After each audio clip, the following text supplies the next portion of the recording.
Hello বন্ধুরা, কেমন আছো? আশা করছি সবাই ভালোই আছো। ভাজা তো অনেকেই খেয়েছো বন্ধুরা, এরকম ভাজা খেয়েছো? নিরামিষের ভাজা। আজকে আমি নিরামিষের ভাজা বানাবো। এই ভাজা রুটির সাথে, পরোটার সাথে বা গরম ভাতের সাথে জমে যাবে। এখানে নিয়েছি আমি বাঁধাকপি, তারপরে আলু, টমেটো, ক্যাপসিকাম, তারপরে নিয়েছি বেগুন। এটাকে ভালোভাবে ধুয়ে কেটে নিয়েছি।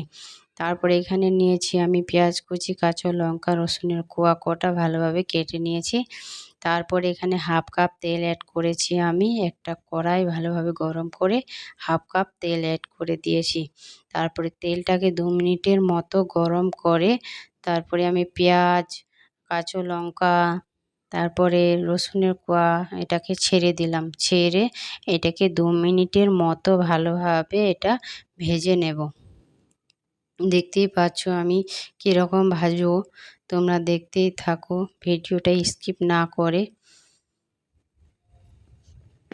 দেখতে থাকো। এরকম করে তারপরে আমি এতে অ্যাড করব।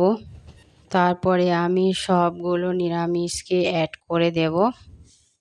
দেখতেই পাচ্ছ সবগুলো দিয়ে দিচ্ছি আমি।